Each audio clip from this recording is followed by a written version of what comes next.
Les vacances de décembre sont arrivées. Steven, Katie et Jonathan sont invités à passer une semaine formidable dans une petite ville de montagne, chez leurs grands-parents. Les enfants ont hâte de voir à quoi ressembleront les fêtes de fin d'année dans un cadre si différent. Ils n'ont aucune idée de toutes les surprises qui les attendent. Papy et Mamie les accueillent avec une joie immense. Ce soir, c'est un moment spécial, explique Mamie. C'est déjà Hanouka et nous allons allumer les bougies. Hanouka. Les enfants ont déjà entendu ce mot quelque part. Une fête qu'ils célébraient alors qu'ils étaient tout petits. Sans doute avec Papy et Mamie, mais ce souvenir est si vague. Pour eux, les fêtes du mois de décembre, c'est surtout des cadeaux, de délicieuses bûches au chocolat et de très jolis sapins colorés. Mais Hanouka, cela reste bien mystérieux. Papy montre aux enfants un joli chandelier d'argent et, entonnant une mélodie aux paroles peu connues, il allume les bougies de Hanouka. Les petites lumières dansent joyeusement, projetant dans la pièce une aura magique. L'odeur des savoureux beignets préparés par Mamie chatouille les narines des enfants. Papy s'éclipse de la salle à manger, puis il revient, les bras chargés de paquets très joliment emballés. « Mes chéris, Mamie et moi vous avons réservé une petite surprise !» s'exclame grand-mère avec un grand sourire. « Merci, Papy !» répondent les enfants à l'unisson. Ils s'attendent à un cadeau dernier cri, mais là, ils ont du mal à cacher leur déception en ouvrant leur cadeau. « C'est quoi ce jouet ?» commence Steven. « À quoi ça sert ?» questionne Jonathan. « C'est peut-être la première fois que vous voyez cet objet, constate Mamie. C'est une toupie. Elle est musicale et lumineuse. » « Une toupie ? Ça ne vaut pas la dernière Barbie, reprend Katie. C'est plutôt bizarre comme cadeau. C'est un cadeau pour Hanouka, bégaye Jonathan. On prononce Hanouka, répond Papy. Ce cadeau n'a pas tellement l'air de vous plaire à ce que je vois. Certainement parce que vous ne connaissez pas sa valeur. Ce jouet a toute une histoire. Pourquoi vous n'avez pas de sapin ici ? Interroge Jonathan. Et pourquoi est-ce que tu allumes des bougies ? Demande Katie. Et les beignets ? Renchérit Steven. Vous avez des questions très intéressantes, répond Papy. C'est pourquoi je vais vous raconter la fantastique histoire de Hanouka. Cela pourra répondre à toutes vos interrogations. Soudain, la salle à manger familière de Papy et Mamie disparaît comme par enchantement. Les enfants sont plongés dans un autre monde, des milliers d'années auparavant.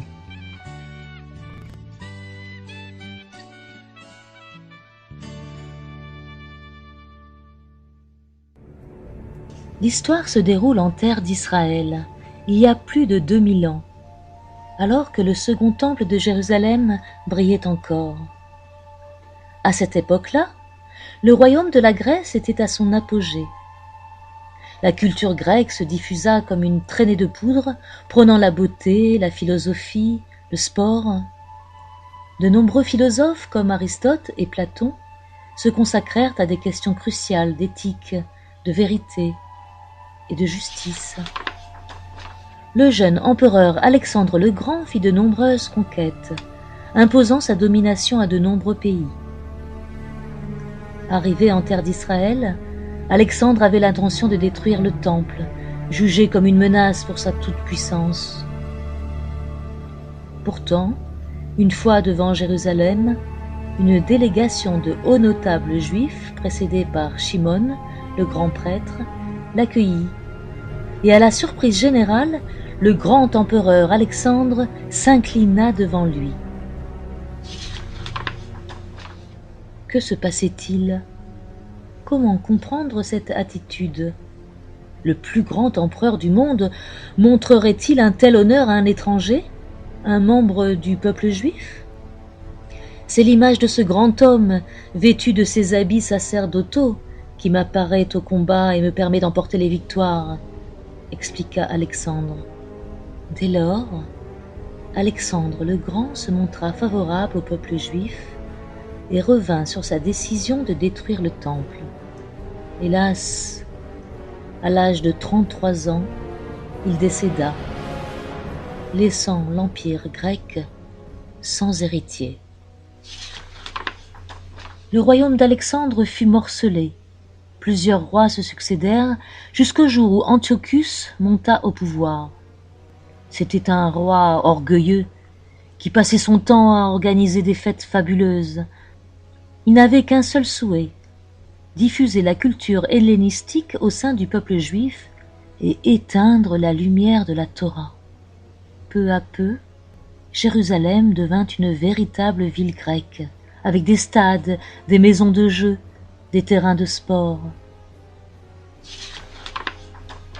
De nombreux juifs commencèrent à suivre la civilisation grecque et à abandonner le judaïsme.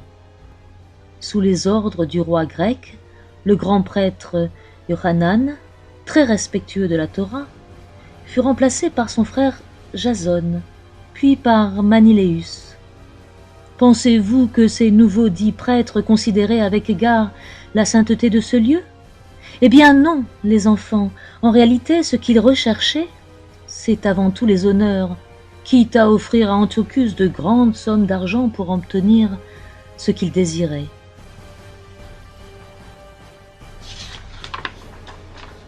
Maniléus fut même prêt à vendre les objets sacrés du temple pour arriver à ses fins. Quelle tragédie pour le temple de Dieu, ce palais si particulier d'où émanaient toutes les bénédictions. Profitant de l'absence d'Antiochus, parti à la conquête de l'Égypte, les habitants de Jérusalem renvoyèrent Maniléus du temple. Cependant, de retour dans son palais, Antiochus, furieux d'avoir été vaincu en Égypte et outré de voir que Maniléus avait été chassé à son insu, déversa toute sa colère sur le peuple juif. Comment ont-ils osé s'opposer à ma volonté? Ces Juifs respectent leurs usages, mais ne font pas cas de mes édits royaux. Nous allons imposer de nouveaux décrets à l'encontre de ces Juifs, s'écria-t-il plein de rage.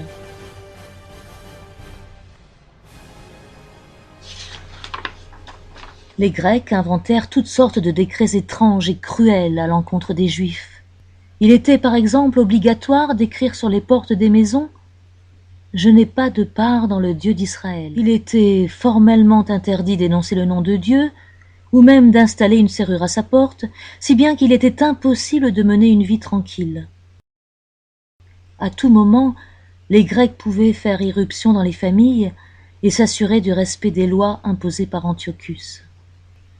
Quiconque était vu en train d'accomplir l'une de ces mitzvot était puni de mort.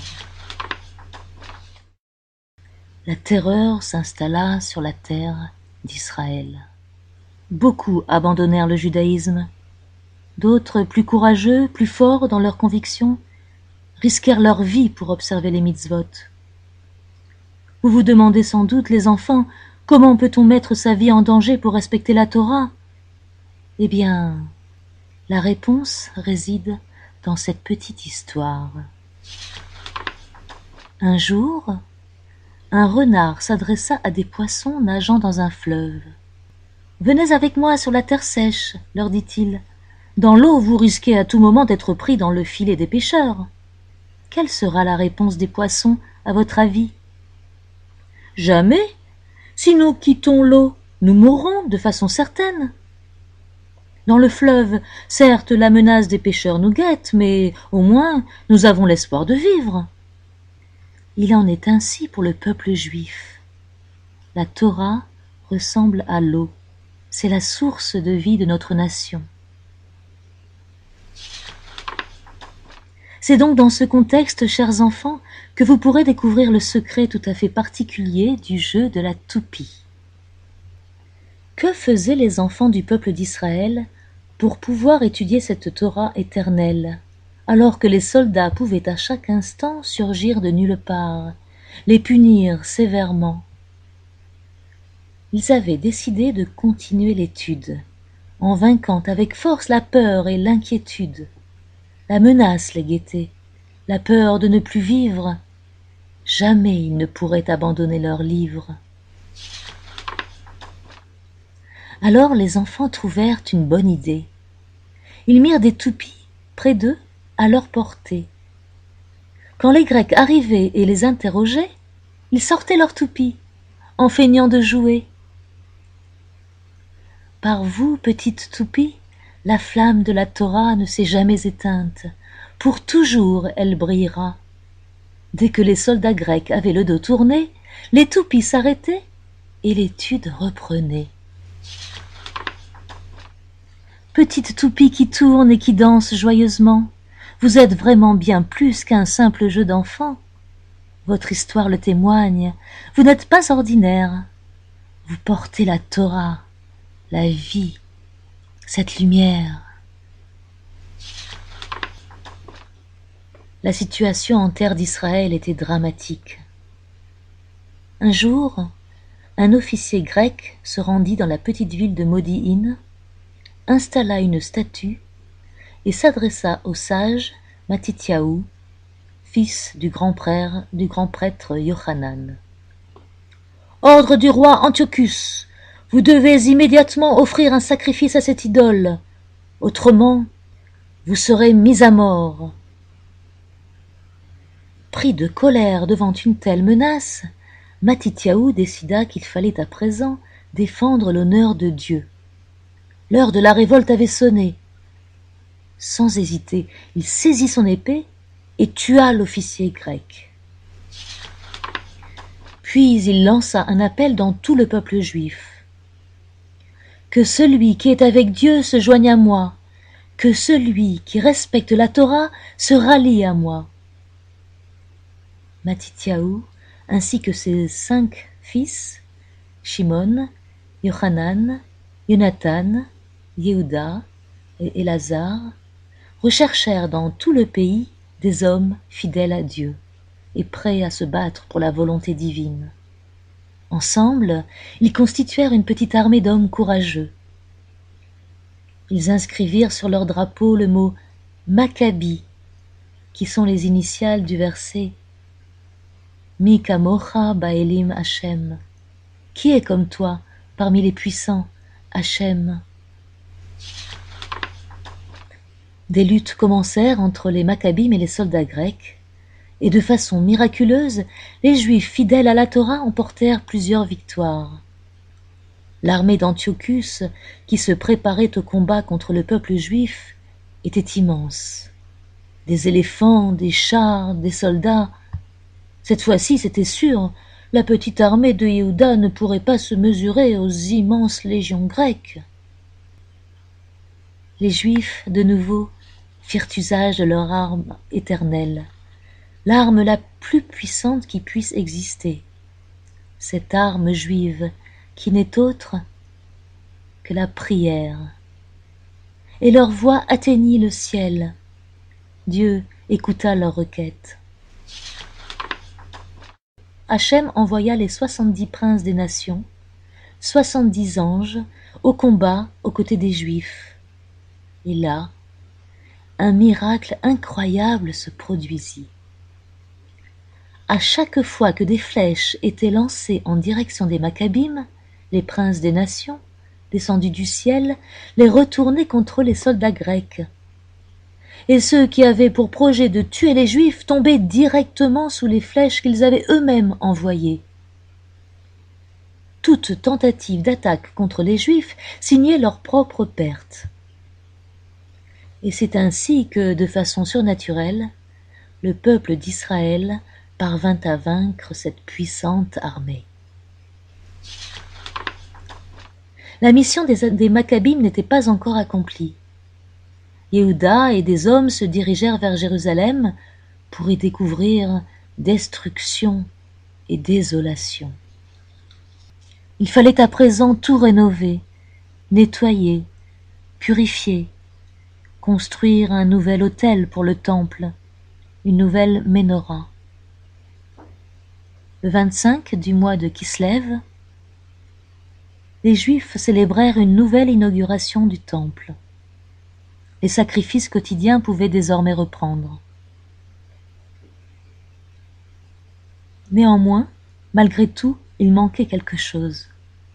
Les Maccabim désiraient tant allumer de nouveau les merveilleuses flammes de la Ménorah, mais toutes les huiles destinées à apporter ces lumières avaient été rendues impures par les Grecs. Les Juifs se mirent à chercher dans tous les recoins du temple. Peut-être trouveraient-ils au moins une seule petite fiole d'huile pure. À la grande joie de tous, une fiole d'huile marquée du sceau du grand prêtre et qui attestait de sa pureté fut enfin découverte. Quel bonheur! La Ménorah pouvait enfin de nouveau rayonner après tellement d'années de terreur et de peine.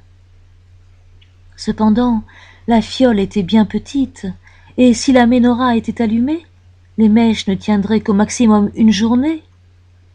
Pour fabriquer une nouvelle huile pure, il fallait voyager jusqu'au territoire d'Acher qui possédait de nombreux oliviers. Le temps du trajet et de la fabrication prendrait au moins 8 jours. Devant l'ardeur de leur volonté, devant leur dévouement inégalé, Dieu décida de faire pour eux un second miracle. La petite fiole d'huile reçut du ciel une bénédiction unique.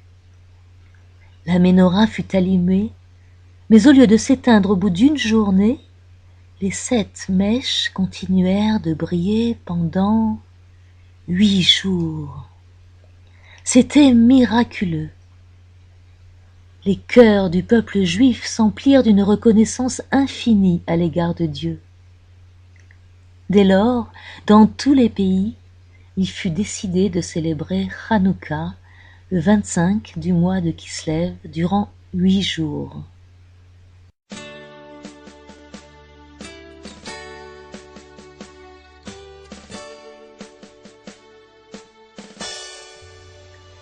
Et voilà les enfants, l'histoire de Hanouka est ainsi terminée, conclut Papy avec un grand sourire.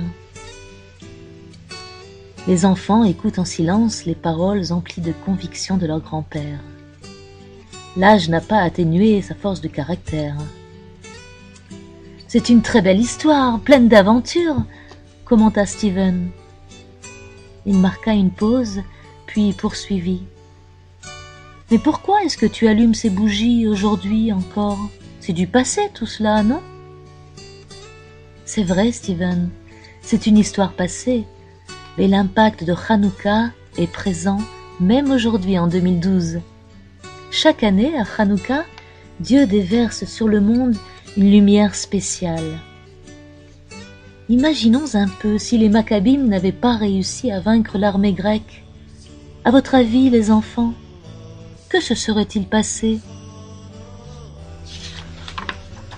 Eh bien, les Juifs auraient dû suivre le mode de vie des Grecs, ou mourir, supposa Katie. Exactement, chérie. L'existence du peuple juif aurait été cruellement menacée. Je ne sais pas si vous et moi aurions été présents ici aujourd'hui. Donc oui, c'est un récit qui nous concerne, s'exclama Papy. Et les beignets alors? Quel rapport avec Hanouka? Questionna Jonathan. Eh bien, les beignets sont fruits dans l'huile, pour rappeler le miracle de la petite fiole, expliqua Papy. Steven posa son regard sur la jolie toupie posée sur la table et s'exclama « Papy et mamie, vous nous avez gâtés avec vos toupies. » J'ai rarement vu un jouet avec une si belle histoire. Les enfants juifs étaient vraiment courageux, prêts à défier l'ordre d'un roi cruel et puissant pour pouvoir continuer leurs études. C'étaient vraiment des héros. Eh oui, le peuple juif est une nation courageuse. Vous aussi, les enfants, vous faites partie de l'histoire. C'est par vous que se transmettront toutes ces valeurs. Un jour, vous aussi, à votre tour, vous allumerez votre Hanoukia et vous raconterez cette histoire à vos enfants.